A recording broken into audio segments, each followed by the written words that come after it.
Una parte central de los contenidos del curso de introducción a la pedagogía tiene que ver con realizar un recorrido histórico de las ideas pedagógicas, la historia de las ideas pedagógicas, como se llama esta presentación. Vamos a dividirla por lo menos en dos o tres partes, porque es un recorrido histórico que inicia desde Grecia y Roma en adelante.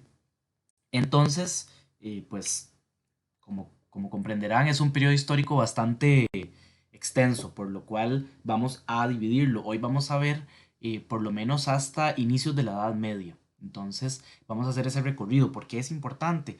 Porque no deben ver esto, no debemos ver esto como simple historia, algo que ya ocurrió, algo que está ahí en el pasado, sino que mucho de lo que la educación es hoy en día y lo que los sistemas pedagógicos son hoy en día se explica si nos devolvemos y estudiamos y examinamos la historia.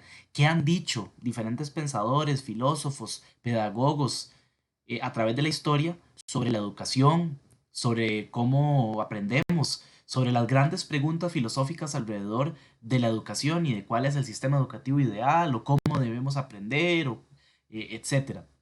Vamos a ver cómo algunas de las ideas, bueno, no algunas, muchas, casi que todas las ideas que se plantean acá tienen todavía vigencia en la actualidad. Otras hemos descubierto que más bien ya las hemos superado esas ideas. Em, pero lo bonito de estudiar la historia y lo interesante es que nos permite valorar ese pasado en el presente. Por ejemplo, vamos a ver cómo algunas de las propuestas de Sócrates, de las ideas de Sócrates alrededor de la educación o de su método, siguen teniendo impacto hoy en día y se utilizan en grandes universidades del mundo. El método socrático, por ejemplo. Y estamos hablando de hace 2000 y resto de años. No quiere decir que porque ocurrió hace mucho ya está desactualizado, para nada, más bien hemos descubierto que a veces hay que volver a nuestras raíces. Mucho de la educación costarricense también, entender por qué la educación costarricense es como es, o mejor dicho, para entender por qué la educación costarricense es como es, también tenemos que devolvernos en la historia.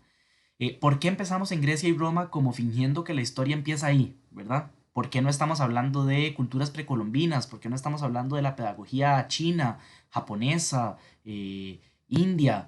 ¿Por qué no estamos hablando de todas esas otras culturas? Pues bueno, vamos a enfocarnos aquí en la historia de las ideas pedagógicas en Occidente, que es nuestro principal referente cultural. Es decir, nosotros, si nos devolvemos, nuestro principal referente cultural o lo que explica por qué nuestro sistema educativo es como es y por qué aprendemos como aprendemos en escuelas y colegios y etcétera, tenemos la influencia directa de Occidente. Eso no quiere decir que no haya pie para discutir sobre otros sistemas pedagógicos. Ojalá que nos dé chance de hacerlo y a mí me encantaría. Pero no, vamos a ver, podemos hacer una crítica y decir que sí, que esta historia es muy eurocéntrica. Y sí, es eurocéntrica, es centrada en Occidente y es conscientemente elegido, ¿verdad? Ya habrá espacio para hablar de los aportes de otras culturas en la pedagogía, que los hay, por supuesto, los hay, y su influencia también es muy vívida. Vamos a empezar entonces con un recorrido por los principales aspectos de la educación griega y romana. Por supuesto que lo que vamos a hacer es apenas una pincelada, un recorrido muy básico que nos va a permitir darnos un vistazo, una idea general, ¿verdad? De los aspectos principales de estas dos civilizaciones que están tan emparentadas y que a la vez están tan relacionadas con nosotros. Esta pintura tal vez la han visto, la conocen, se llama La Escuela de Atenas del pintor Rafael Sanzio. Además de lo bonita que es y de lo, no sé, arquitectónicamente hermosa y los colores y etcétera, podemos aquí ver una representación artística de los principales pensadores, filósofos, de lo que Rafael llama la Escuela de Atenas.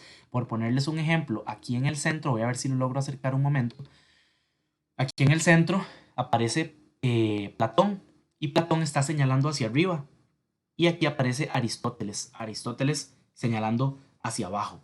Entonces, esto va a ser fundamental para entender las diferencias entre estos dos pensadores. Eh, ¿Por qué son tan antagónicos en ese sentido? Uno hacia arriba y el otro hacia abajo. Podemos ver aquí otros personajes. Aquí aparece Sócrates siempre entablando diálogos, siempre conversando, ¿verdad? Mientras que sus pupilos están aquí con sus libros y discutiendo entre ellos sus doctrinas y sus teorías. Hay otros personajes, por supuesto, históricos acá. Aquí está Pitágoras, aquí está Hipatia de Alejandría, o lo que algunos filósofos han asimilado con Hipatia de Alejandría. Aquí está Diógenes. De Diógenes hay una historia muy vacilona de que, bueno, Diógenes era un filósofo que rechazó todo lo material y dejó todo y se quedó simplemente con la ropa que tenía, básicamente, ¿verdad? Y entonces hay una historia muy graciosa, bueno, no muy graciosa, muy interesante de cómo Diógenes se topó a Alejandro Magno, ¿verdad? Y Alejandro Magno empezaron a entablar una conversación hasta que Alejandro Magno le dijo, pídeme lo que quieras. Y bueno, Diógenes vivía en una vasija, como tipo el Chavo del Ocho, ¿verdad? Pídeme lo que quieras. Y entonces la gente se quedó expectante. Y Diógenes lo único que dijo fue, apártate, que me estás tapando el sol. Entonces, bueno, aquí aparecen retratadas diferentes figuras históricas con de las cuales hay muchas referencias y muchas anécdotas, y tenemos también registro de sus ideas y sus aportes invaluables a la cultura, y a la educación y a diferentes disciplinas, ¿verdad? Entonces, quería empezar porque, perdón, quería empezar con esto. Ah, bueno, y aquí tenemos a las representaciones artísticas de deidades griegas, ¿verdad? Aquí está Apolo y Atenea, ¿verdad? Tenía como representante de la razón, con su escudo, la égida, que a veces Zeus le prestaba, que tiene aquí la cabeza de Medusa, ¿verdad? Y aquí Apolo con su arpa tocando su música, que no solo es de la representación de la razón, sino además de la música y etcétera. Pero bueno, en fin, esto no es un curso de historia del arte, por más bonito que sea esto. Continuemos. Un poco para ubicarnos espacialmente, es importante ver o recordar cuáles son algunas áreas de asentamientos griegos de la Grecia antigua, ¿verdad? Eh, para los que son malillos en geografía, vean que aquí está África, ¿verdad? Aquí está África, aquí está lo que hoy es Portugal y España, esto es Italia, ¿verdad? Eh, y ya aquí esto es Asia. Disculpen. Este es el mar Mediterráneo, el mar Negro. Entonces vean que los sitios de asentamiento griego son costeros. Es una cultura, una civilización costera. Por eso tiene muchas leyendas y mitos relacionados con el mar. La más reconocida quizás sea la de Odiseo, ¿verdad? Odiseo recorriendo los mares, volviendo de Troya, de la mítica leyenda, guerra de Troya, volviendo de Troya hacia su casa, hacia Ítaca, hacia su hogar, y pasando por todas las diferentes islas y diferentes lugares en el mar. Entonces es una civilización muy marítima. Su conexión con el mar es fundamental, ¿verdad? Además de que es una zona muy rica en cultivos, muy rica eh, en el sentido de la agricultura y de los productos. También un poco para ubicarnos es bueno ver algunos de los referentes más típicos o más tradicionales como el Acrópolis de Atenas, que era un lugar de adoración, un lugar casi sagrado, ¿verdad? Y un poco para ubicarnos ahora temporalmente, es importante ubicarnos dónde más o menos vamos a estar hablando. Entonces vean que aquí dice periodos de la antigua Grecia. Me gusta mucho esta línea del tiempo porque nos ubica bastante. Vean que aquí está el año cero, ¿verdad? Estamos hablando del periodo antes de Cristo, ¿verdad? Y nos vamos a ubicar más o menos a partir del periodo clásico o incluso un poquitito antes, pero a partir del periodo clásico. Es decir, estamos en el año 500 antes de Cristo, un poquitito antes, y vamos a pasar por la etapa helenística, por la época helenística y la romana. Entonces, vean que primero, para como un recordatorio ahí histórico, primero tenemos a los griegos, ¿verdad? Son, por decirlo así, más viejos que los romanos, y después los romanos van a emprender toda una actividades de conquista de los griegos, pero no los van a conquistar hasta matarlos y dejarlos como sin nada, sino que más bien los romanos adoptan muchos de la cultura griega y de sus dioses y de sus mitos incluso, y los adoptan a ellos mismos. Entonces a partir de aquí tenemos la época romana fuerte, ¿verdad? No es que Roma no existía hasta acá, sino que la época romana ya de dominio romano empieza acá, y luego tenemos la época ya bizantina, que es después de Cristo, ya entrada la Edad Media. Pero sí, por supuesto que la civilización romana está desde mucho antes también, eh, como vamos a ver más adelante. Entonces, podemos decir que los cimientos de la educación occidental se encuentran en Grecia. En Grecia, la educación está ligada a un modo de vida, pero también a clases sociales y a alcanzar la virtud, la arete. Ellos siguen diversos modelos pedagógicos que van surgiendo alrededor del tiempo y que influyen en el futuro de la educación. Hay una idea que quiero que quede muy clara desde el día uno que hablamos de historia.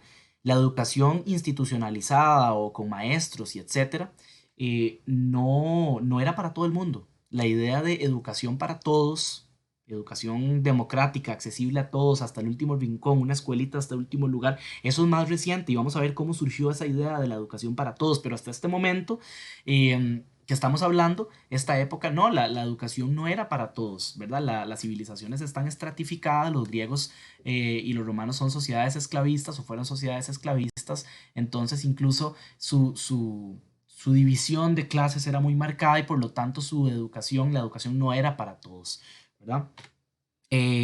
Podemos clasificar, digamos, dos tipos mayoritarios en cuanto a sistemas educativos griegos, aunque obviamente la civilización griega es muy compleja y hay muchas subcivilizaciones y subpueblos que se tenían ahí sus miches y sus peleas, etcétera. Pero podemos dividirlos en dos básicos, los espartanos y los atenienses.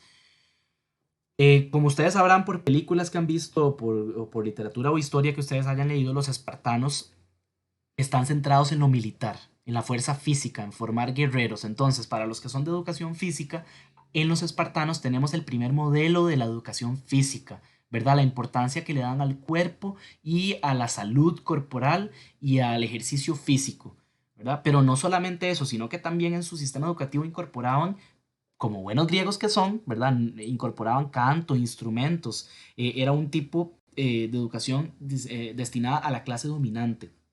Es decir, no era de nuevo para todos. Y de nuevo, ustedes saben que los espartanos son conocidos por su tendencia a, ¿cómo se llama esto? Hay una palabra específica para esto, que simplemente si hay un miembro defectuoso, entre comillas, de la sociedad, lo tiraban por un precipicio porque no era perfecto, su cuerpo no era lo ideal. Hoy sabemos que obviamente eso, pues, según los derechos humanos no debemos hacerlo, no entra dentro de nuestra mentalidad hacer algo así, pero bueno, esos eran los espartanos, soldados, militares, entrenados físicamente. Eh, Mientras que los atenienses son como la contraparte. Los atenienses se centraban más en el aspecto cognitivo, mental, filosófico, más abstracto, ¿verdad? Entonces recibían más aprendizaje sobre moral, comportamiento, hábitos y ciertas ciencias y artes que son el principio de lo que hoy conocemos como materias en los colegios y escuelas, ¿verdad? Gimnasia, retórica, música, ¿verdad? Pero muy diferentes a como hoy las concebimos.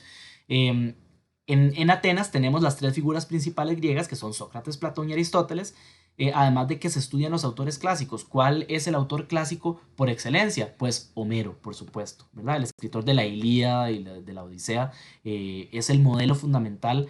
Los personajes que aparecen en la Ilíada y la Odisea son el modelo de comportamiento, el modelo de soldado, el modelo de ser humano, el modelo de arete, ¿verdad? Este ideal de honor y de virtud que llamamos arete en griego. La educación ateniense era más, podemos decir, la más humanista, más integral, aunque entre los espartanos y atenienses había muchos miches, por decirlo así, en buen tico. Eh, los espartanos decían que los atenienses eran unos suavecitos y unos poco entrenados y unos débiles, mientras que los atenienses decían que los espartanos eran unos bobalicones, tontones, que solo les importaba lo físico, ¿verdad? Entonces aquí está la pugna entre mente y cuerpo, pero ya vamos a ver cómo los griegos luego procuran una integralidad de el cuerpo y la mente, ¿verdad? La educación no solo de uno de esos elementos, sino la educación integral. En ambas civilizaciones y en toda la civilización griega, la educación inicial se recibe en el hogar. El hogar es la cuna inicial de la educación que se recibe en la vida, ¿verdad? La educación informal, podemos llamarla. Eh, entonces, ¿qué se enseña en las casas? Labores domésticas, hábitos, patriotismo, devoción a las diferentes deidades, ¿verdad? Recuerden que eran sociedades politeístas, o sea, que creían en varios dioses. Algunos ideales educativos griegos que podemos resumirlos, por supuesto, muy resumidamente, son el racionalismo y el antropocentrismo. Hasta el día de hoy ustedes revisan el fundamento de la educación costarricense en el Consejo Superior de Educación y todavía ustedes van a encontrar la palabra racionalismo. ¿Qué quiere decir racionalismo y por qué este ideal racionalista ha llegado hasta el siglo XXI, hasta el 2020 en Costa Rica y en el mundo? El racionalismo vela por la primacía de la razón, de que, por decirlo en palabras simples, de que usemos el cerebro, de que pensemos, de que cuando intentemos buscar explicaciones del mundo sea porque dimos explicaciones razonadas, coherentes, que tienen sentido, ¿verdad? Y el antropocentrismo es no es una doctrina filosófica o no es una escuela ni siquiera, sino que es un ideal también, es poner al ser humano como centro. El ser humano es el centro, ¿verdad? Y por lo tanto se respeta, se dignifica al ser humano. También se respeta la libertad de pensamiento. Los griegos tenían bastante libertad de poder decir lo que pensaban y lo que creían políticamente. Ustedes saben que en Grecia incluso tenemos la cuna de la democracia. La primera democracia de la que tenemos registro propiamente dicha es en Grecia. Entonces, en Grecia tenemos este ideal de la libertad de pensamiento, ¿verdad? Tampoco era, diría yo, tan libre como en el siglo XXI o XX. Bueno, aunque podemos poner en duda si nosotros tenemos realmente libertad de pensamiento y de expresión, pero bueno, eso es otra discusión. Los griegos siempre procuraron por un balance entre la excelencia física y la excelencia intelectual. No es solo educar la mente, no es solo educar el cuerpo, sino ambas. Además, los griegos no desdeñaban, no rechazaban el placer corporal, el placer físico, el placer de comer, qué sé yo, todos los placeres de la vida. Más bien decían que uno de los aspectos que le da sentido a la vida es la búsqueda del placer, pero siempre es algo muy griego decir que hay que buscar la mesura, es decir, el centro, el justo centro, o lo que llamaron los griegos, como ven aquí escrito en griego, el meden hagan, el justo medio, el punto medio, la moderación. Diríamos en tico, diría una abuelita, ni tanto que queme al santo, ni tampoco que no lo alumbre, ¿verdad? Todo lo podemos hacer con medida, eso es muy griego, la moderación, nada en exceso, incluso una una explicación o un ejemplo algo jocoso o gracioso de este punto medio o esta moderación. ¿Por qué es que ciertas esculturas griegas, desnudos o ciertas pinturas o ciertas expresiones artísticas no muestran estos cuerpos exagerados o penes muy grandes, por ejemplo, o senos desmesurados, qué sé yo?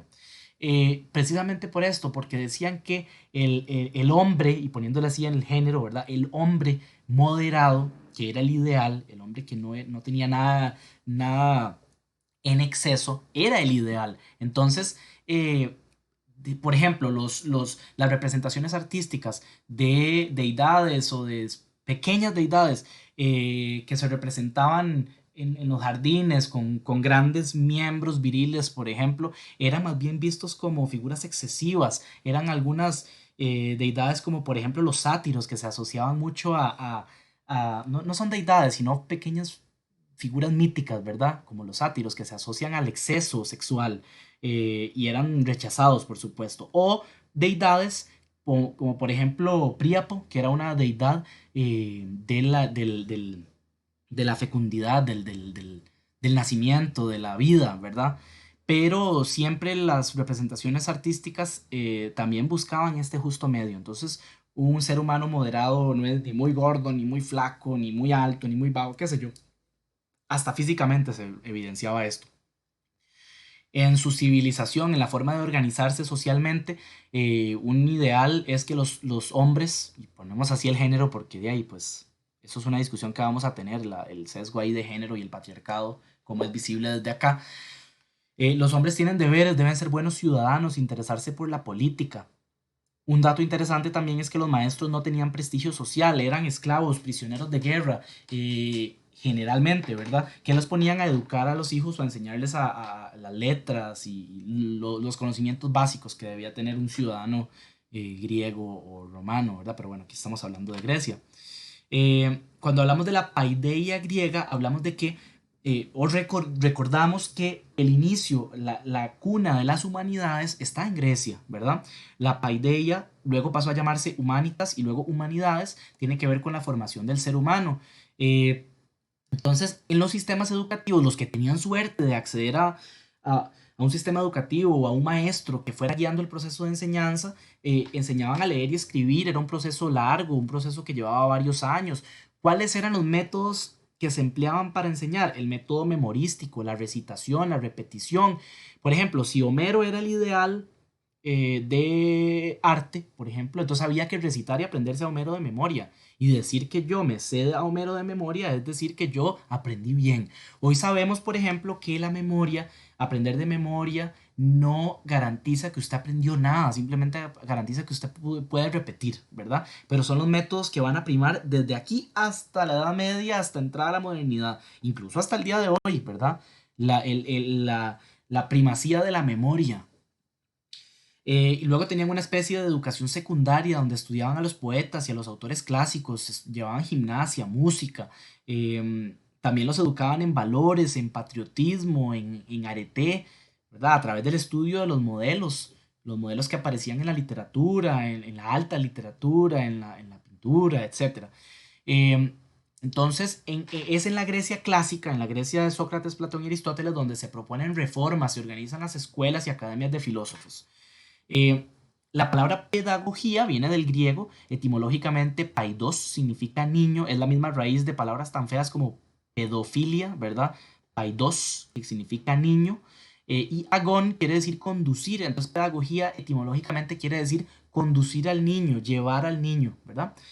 ¿Cuáles van a ser las principales influencias que vamos a revisar? Aunque hay muchísimos, ¿verdad? Desde los presocráticos en adelante, pero vamos a revisar los aportes de los sofistas, de los cuales ustedes ya leyeron y también ya leyeron algo de Sócrates, Platón y Aristóteles. Vamos a hacer una especie de síntesis, ¿verdad? Eh, los sofistas enseñaban la tecné, que puede traducirse como técnica o arte, que puede ser aprendido o enseñado.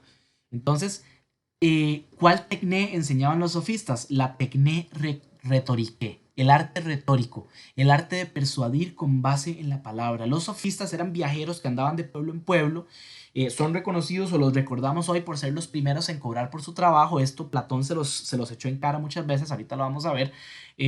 Pero, ¿qué enseñaban los sofistas? Andaban de pueblo en pueblo enseñando a persuadir, a convencer.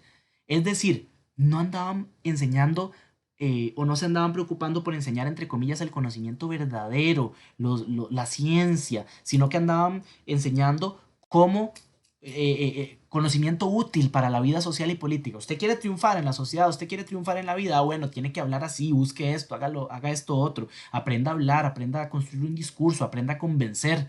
Entonces, los sofistas no estaban exactamente preocupados por la búsqueda de la verdad, sino que más bien la cuestionaban, fueron los primeros, bueno, no los primeros, fueron relativistas, ¿verdad? De esta noción de verdad absoluta que luego Sócrates, Platón y Aristóteles iban a defender tanto, y ellos fomentaban el pensamiento crítico, la criticidad, el poner en duda esta noción de una verdad única.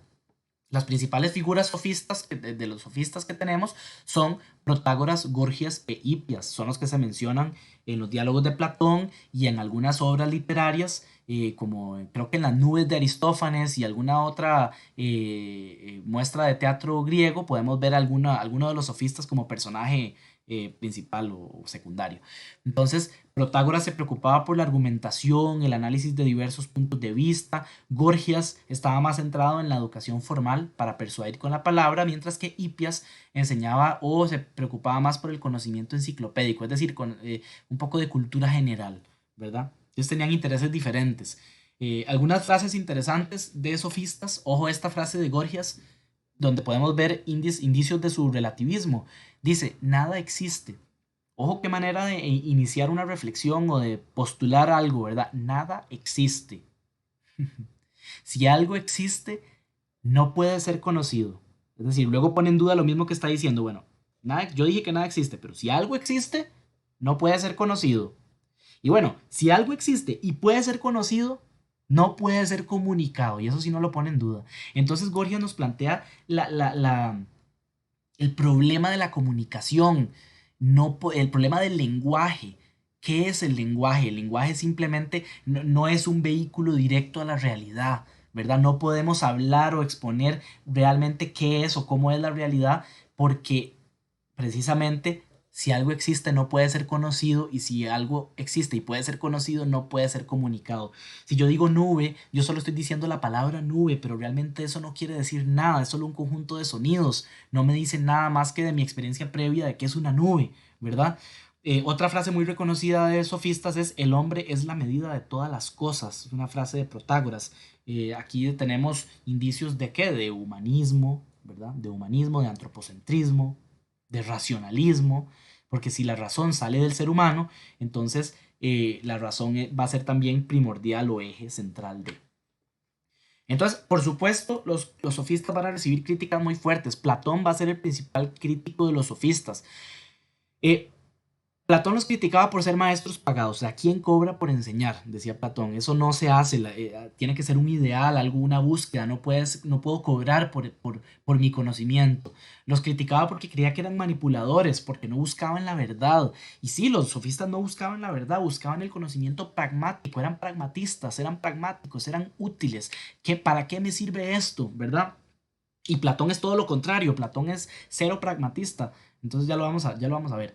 Eh, entonces, precisamente los acusaban de ser excesivamente pragmáticos, solo les interesaba lo útil y no lo verdadero.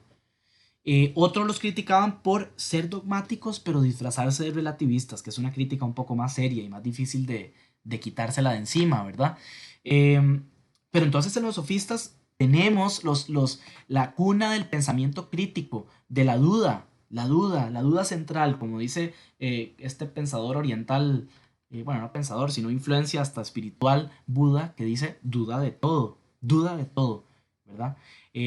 Además de la importancia que le dan a la palabra, al lenguaje, a la comunicación, a la argumentación, a convencer. Ahí tenemos la primera semillita de esta importancia que hoy en día le damos justamente al lenguaje y a la comunicación también.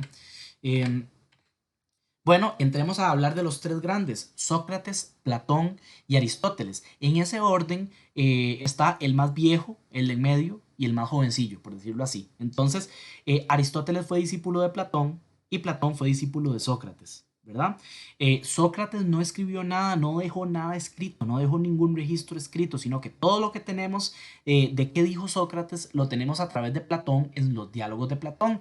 Los diálogos de Platón son textos escritos en forma de diálogo donde uno de los personajes centrales es Sócrates. Entonces tenemos mucho de lo que Platón dice que Sócrates dijo, porque Sócrates básicamente lo único que tenía eran sus apuntecillos de clase y él nunca lo publicó, nunca lo dejó como escrito para la eternidad, como sí lo hizo Platón y Aristóteles. Entonces de Aristóteles tenemos grandes obras, ¿verdad? Como la Ética o la Poética, que son obras que al día de hoy se estudian en las universidades del mundo por su gran influencia, ¿verdad? O los mismos diálogos de Platón.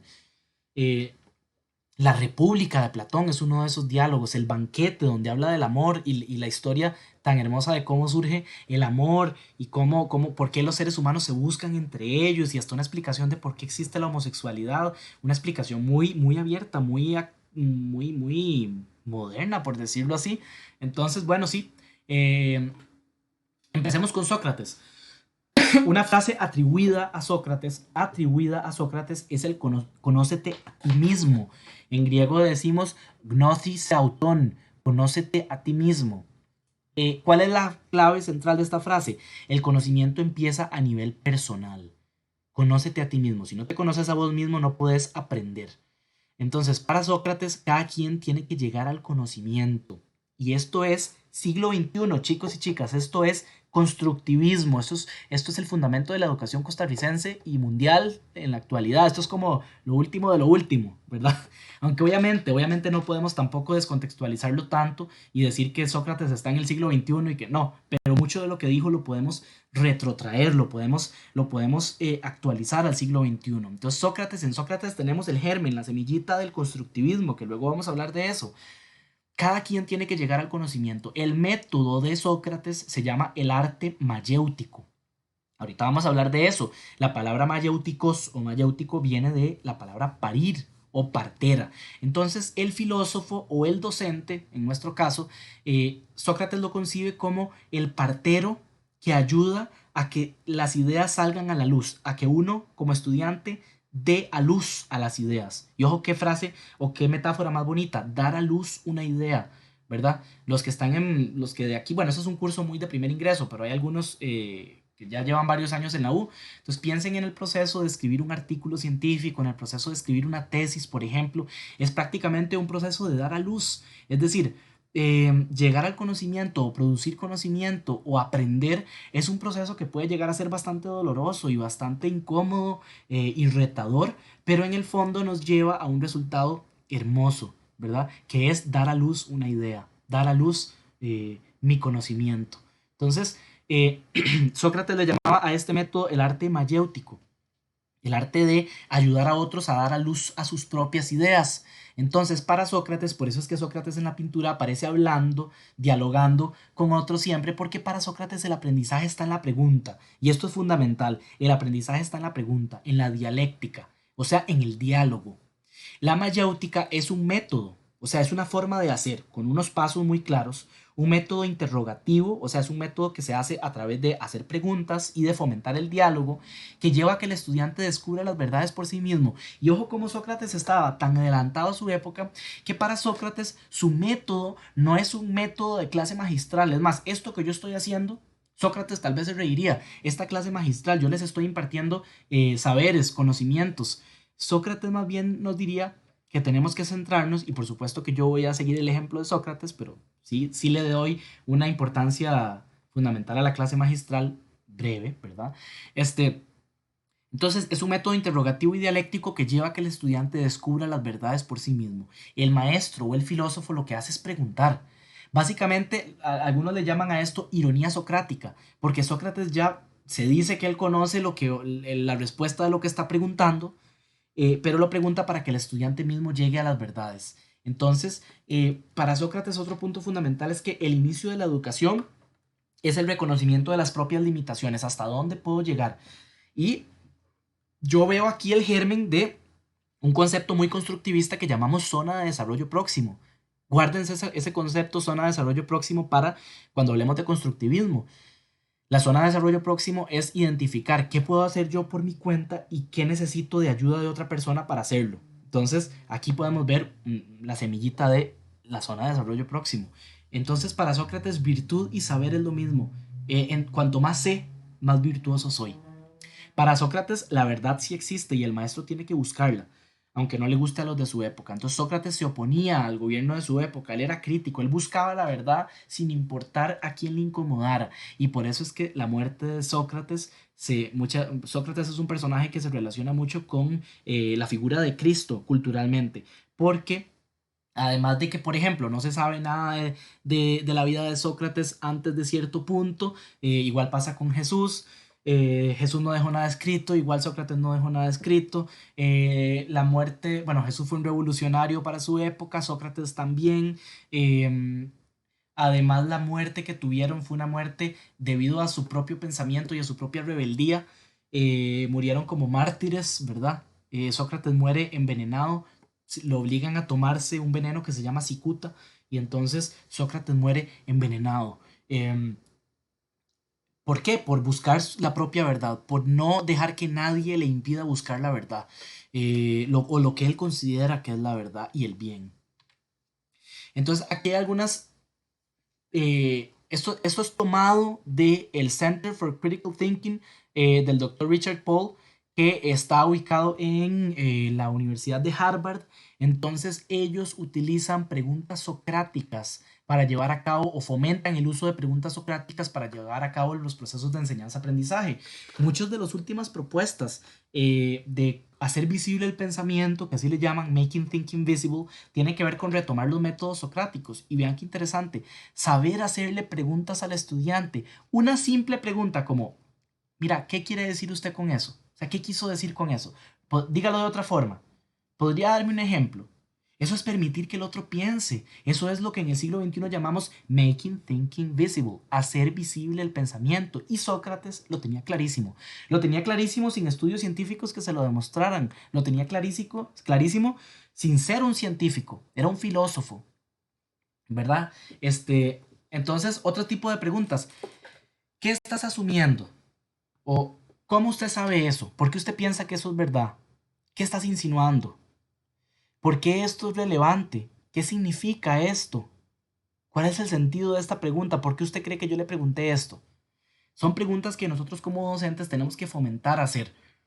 ¿O qué cree usted que salió mal? ¿Por qué cree usted que salió algo mal o que salió bien? ¿Cómo podemos hacerlo diferente? Eso es una forma de permitir que la otra persona piense. eh, Fundamental, ¿verdad? Y esto es como un poco para hacer la conexión entre el pasado y el presente, ¿verdad? Sócrates sigue vigente. El método socrático, podemos aprender mil cosas del método socrático. Platón fue alumno de Sócrates. Él fundó su propia academia, una academia que perduró bastante en el tiempo, y se dice que creó un sistema pedagógico más integral, con una amplia base filosófica. Eh, Platón, digamos que no es mi filósofo más querido. Uno empieza a establecer relaciones muy personales con los filósofos conforme los va leyendo, conforme se va acercando a su pensamiento.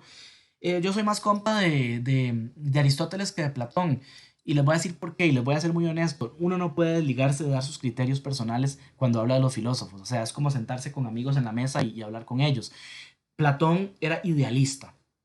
Para Platón, lo real, real, lo verdadero no es este mundo que tenemos acá, nosotros y el mundo físico exterior, sino un mundo abstracto, alejado y no sabemos muy bien dónde está. Por eso Platón señala hacia arriba en la pintura, sino lo real y lo eterno son las ideas son eternas y perfectas. Entonces no existe, no importa la silla, sino que en el mundo de las ideas hay una idea de la silla perfecta, ¿verdad? Entonces, ahí en ese mundo de las ideas es donde viven las ideas eternas y perfectas que son reflejo de toda la realidad. Eh, ya podrán saber o podrán imaginarse, bueno, ¿por qué a mí personalmente no me termina de caer tan bien Platón? Pues porque para mí simplemente eso es muy descabellado, no tiene sentido, no tiene asidero, no tiene evidencia, no es racional. Y por eso a Platón lo tomaron muchos cristianos de la temprana Edad Media y lo quisieron cristianizar. Lo tomaron y lo cristianizaron porque Platón es súper fácil de cristianizar o de hacer tomarlo y visualizarlo con una mentalidad religiosa. Por ejemplo, la distinción cuerpo y alma es lo mismo que que dice Platón en cuanto al idealismo. Lo real no es este cuerpo, sino que yo adentro tengo algo eterno, perfecto, inmortal, que es el alma, ¿verdad? Y esta distinción tampoco tiene ningún asidero en la realidad, ni ninguna evidencia empírica que lo compruebe, pero aún así Platón, bueno, los cristianos de la Edad Media lo pudieron cristianizar muy fácilmente a Platón. Eh, Además que Platón le da un papel central a la religión en el Estado, para el Estado o para la República. Y la educación que plantea Platón se basa en sus ideales políticos. Platón, muy rápidamente, lo que dice es, divide a la sociedad en tres estratos. Tres estratos. El primer estrato es el que está más abajo, agricultores y artesanos. En el medio están los militares y arriba están los filósofos y los gobernantes, ¿verdad? Y es muy curioso porque ¿por qué Platón pone filósofos junto a los gobernantes arriba? Bueno, pues uno se podría dar una idea de por qué. Y quizá las personas que llevan el pensamiento, que llevan las ciencias, tienen que estar del lado de los gobernantes. Vean, por ejemplo, el Ministerio de Salud, el ministro de Salud que está tan del lado de la ciencia y no tan del lado de lo político, pero ahí está, ¿verdad? Entonces, bueno, no estoy diciendo que las castas que propone Platón sean correctas, pero sí estoy diciendo, estoy intentando verle el sentido en la actualidad. Eh, Además, para Platón las mujeres tienen los mismos dones y pueden recibir la misma educación, que es algo, bueno, cuestionable también porque en algunos puntos Platón se contradice y tiene pensamientos muy misóginos también, ¿verdad? Eh, Además de que Platón procura la educación del cuerpo más la educación de la mente. Esto muy griego, ¿verdad? Y otra razón por la que no quiero mucho a Platón es porque Platón desdeña y rechaza el arte. Porque imagínense, si esta silla en la que yo estoy sentado, no es lo real, sino que lo real es la idea de la silla. Ahora imagínense que yo agarre un papel y pinte una silla. Entonces lo que tengo es una imagen de una imagen. Entonces para Platón los artistas son engañadores, se centran en lo irreal, en lo poco importante, ¿verdad? Para Platón el único arte que vale prácticamente es Homero y todo lo demás es arte barato, por decirlo así. Y por el contrario, tenemos a alguien que es más compita mío, por decirlo en términos muy informales, pero me gusta discutir así con los filósofos porque así uno los trae a la vida. Eh, Aristóteles fue discípulo de Platón, fundó el Liceo, que también perduró en el tiempo, eh, y Aristóteles le daba más importancia al estudio de las ciencias. Él critica la teoría platónica de la existencia independiente de las ideas, por eso señala hacia abajo. No cree en la supervivencia después de la muerte. O sea, esa distinción alma, cuerpo, alma, para Aristóteles no tiene ningún sentido. Aristóteles es lo que llamamos materialista. ¿Qué quiere decir materialista? Quiere decir que reconoce el mundo real como el objeto de conocimiento. Es decir, la realidad debe y merece ser estudiada y segmentada en diferentes partes, ¿verdad? Entonces, en Aristóteles tenemos el germen de la ciencia moderna. Yo diría que Aristóteles es el verdadero padre de la ciencia moderna, porque en Aristóteles tenemos una preocupación muy genuina por estudiar la realidad. En cambio, Platón rechaza la realidad sin ninguna evidencia de lo que propone sobre el mundo de las ideas, ¿verdad? Obviamente que el idealismo luego se va a reformular en muchos sentidos, un poco con base en Platón, pero también oponiéndose a lo que dice. Luego surge el idealismo alemán y otro tipo de idealismos basados en Platón. No es solo que existe el idealismo platónico, ¿verdad? Pero bueno, en fin. Eh, Además, una idea muy importante, algo que me llama la atención de Aristóteles es la importancia que le da al tiempo libre, al ocio creador, ¿verdad? El tiempo libre es el elemento más importante de la educación. De hecho, bueno, ya luego los romanos tomaron esta distinción y crearon los términos eh, otium y negotium, o sea, ocio y negocio. Entonces dividían sus actividades diarias en otium y negotium. Entonces, negotium era todo lo que no es ocio, negotium no es ocio, o sea, es trabajo, es negocio, ¿verdad? Y otium es todo lo que es ocio, simplemente libertad, no hacer nada, acostarme y ver el cielo, deambular por toda la polis, ¿verdad? ¿Qué sé yo? El tiempo libre es fundamental para la creatividad, para impulsar la creatividad y la mente. Y eso es una idea muy importante que yo siempre les digo a los de pedagogía cuando hablamos de esto.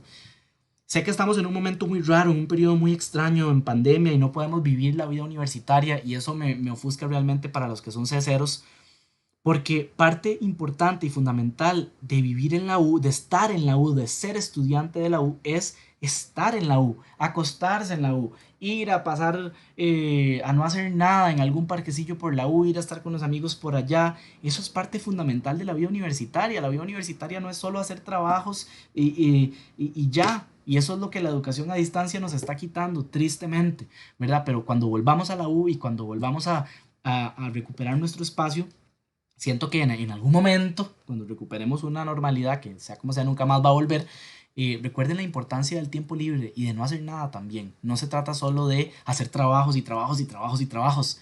Recuerden Aristóteles. Además, para Aristóteles la experiencia es fundamental en el aprendizaje. Recuerden esto, por favor.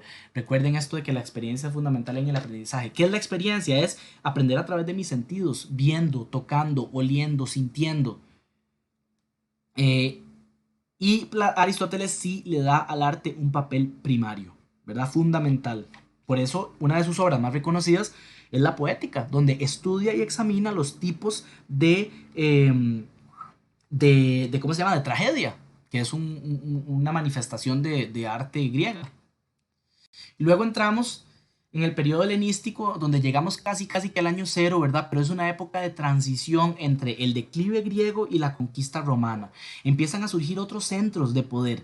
Atenas, Esparta y Tebas le dan lugar a otros grandes centros de poder, Alejandría, Pérgamo y Antioquía. Estos se van a convertir en nuevos centros de difusión del saber.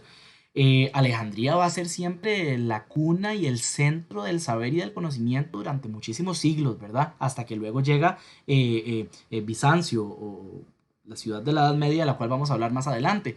Eh, es en esta época donde podemos ver más o menos cómo se empieza a organizar un plan de estudios en dos áreas que se llaman trivium y quadrivium, o lo que también se ha llamado artes liberales, que básicamente es dividir en materias trivium y quadrivium. En el trivium están la gramática, la retórica y la dialéctica, y en el quadrivium están la aritmética, la geometría, la música y la astronomía. Entonces, eh, Vean que esta división por materias va a permear y va a llegar hasta la Edad Media y luego va a influir en la formación de lo que hoy conocemos como las materias, español, inglés, ¿verdad? División por materias de la realidad. Es algo muy griego, muy greco-romano y muy occidental dividir la realidad en pequeñas partes, ¿verdad? Vamos a estudiar español, luego inglés, luego estudio social, luego química, luego, ¿verdad? Eso es muy, muy, muy, muy occidental, muy greco-romano, muy aristotélico incluso. Entonces es en esta época donde se empieza a configurar esto que luego en la Edad Media se va a llamar trivium y quadrivium, que es fundamental. Luego entramos a Roma, la fundación mítica de Roma, ojo, fundación mítica de Roma, según la leyenda, están los hermanos gemelos Rómulo y Remo, Rómulo y Remo, ¿verdad? Rómulo, de ahí viene la palabra Roma, Rómulo, quienes fundaron Roma y cuando eran bebés se dice que fueron rescatados por una loba que también los amamantó. Entonces, Rómulo se convierte en el primer rey de Roma. Y aquí tienen un recuento de la historia romana que no vamos a tampoco entrar muy en detalle, pero sí es importante entender que se divide en tres etapas: monarquía, república e imperio. Visto muy rápidamente. Bueno, en la monarquía tenemos básicamente siete grandes reyes: el rey mítico Rómulo, luego Numa Pompilio y etcétera. Siete reyes hasta llegar a Tarquinio el Soberbio. La educación durante la monarquía romana, ¿verdad? Ya aquí estamos hablando de una época inicial en la civilización romana. Es una educación centrada en la familia, una educación que, igual que los griegos, empieza en la casa, con la madre, con la nodriza, con el pedagogo que se encarga de educarlo. Luego el padre enseña al hijo varón a usar armas, a cultivar las tierras, a religión, moral y leyes. Y luego, si pertenecen a una clase alta, pues la educación servirá para el servicio militar y para la vida política dependiendo de su clase social, ¿verdad? Durante la República, el periodo republicano, que también Roma es una evidencia temprana de la República, aquí tenemos a Cicerón en el juicio contra el traidor Catilina, ¿verdad? La República Romana. ¿Cómo era la educación durante la República? Ya aquí empezamos a ver entonces influencias de la helenización, es decir, una influencia de los ideales griegos. Ellos, recuerden que los romanos conquistan a los griegos, pero no los acribillan, no los matan a todos, no los dejan ahí hechos nada, como hicieron los españoles con las poblaciones originarias americanas, sino que ellos más bien admiran a los griegos. Sí, los dominan económicamente y políticamente y etcétera, pero los admiran. Entonces hay una influencia muy grande de los ideales griegos en la educación romana durante la época de la República. Además que la educación se empieza a hacer cada vez más elitista, solo para las clases acomodadas. Muy poca gente tiene acceso a un sistema educativo formal, ¿verdad? Casi todo el mundo es analfabeta. ¿Y para qué va a querer usted aprender a leer y escribir en este mundo, en este momento, si de nada le sirve? Y podemos hablar de tres tipos de maestros: el literator, que empieza con la enseñanza inicial de lectoescritura, matemática, lo legal, y luego el grammaticus, que enseñaba lectura, comprensión de autores clásicos, historia, mitología, y luego el rhetor, que enseñaba oratoria y retórica. Y ya después el cursus honorum, que era solo para la clase alta y para los políticos, ¿verdad? Que era para hacerse político, para buscar un lugar en los diferentes puestos políticos que eran tan complejos, la estructura política romana. Em, y bueno, durante el imperio es la época, ya aquí entramos en la época cristiana, ¿verdad? El primer, no es el primer emperador Julio César, sino que el primer emperador es realmente, o el primer César, ¿verdad? No es Julio César, curiosamente, sino que es Augusto propiamente. Entonces tenemos aquí figuras muy, muy reconocidas de las cuales se ha escrito bastante, como Julio César, como Augusto, como Tiberio, como Calígula, como Nerón, como Tito, como Vespasiano, etcétera. Pero figuras despiadadas y enloquecidas como Nerón o como Calígula, que siempre los llevamos en la memoria y se siguen escribiendo novelas y libros sobre ellos, ¿verdad? El Imperio Romano, ¿cómo era ya la educación durante el imperio? Es una educación centrada en la retórica para ejercer la abogacía, es decir, la importancia de los sofistas, ¿verdad? Griegos. O sea, aquí sí importa la retórica. Los romanos fueron los primeros grandes abogados, fueron los primeros grandes en dominar la palabra, todo lo legal. Entonces también la escuela estaba dividida en niveles, la educación estaba dividida en niveles y se daba en una escuela. Y con el surgimiento del cristianismo a partir del siglo IV, es decir, del año 300, empiezan a surgir escuelitas cristianas que sustituyen a las helenísticas. Es decir, primero hubo una transición de lo griego a, perdón, de lo romano. Ay, ya me enredé. Una transición de lo griego a lo romano, ¿verdad? En la época helenística, donde se ve la influencia de lo griego sobre lo romano, ¿verdad? Y luego una transición de lo propiamente romano, ya con toda la mezcolanza de lo griego, con lo cristiano. Entonces, esta alianza que se va a hacer entre el imperio romano y el cristianismo es lo que va a dar, es la cuna del nacimiento de la Iglesia Católica Apostólica Romana, ¿verdad? Y por eso se llama así, Iglesia Católica Apostólica Romana, porque es una institución que surge de la mano con el imperialismo, con el imperio, y por eso la iglesia siempre sigue siendo igual de imperialista que en los tiempos del imperio romano. Y aquí llegamos al final de esta primera parte que tiene que ver con la educación greco-romana. Fundamental comprender no tanto todas las minucias de cómo era la educación en Grecia y cómo era la educación en Roma, sino entender los ideales y cómo esos ideales siguen influyendo en la educación actual. Entonces, esta es entonces la primera parte de este recorrido histórico donde llegamos hasta, eh, hasta la educación a finales de la Edad Media. Ahora, todavía no hemos hablado de cómo o de por qué cayó el Imperio Romano, pero eso será para una próxima sección. Gracias.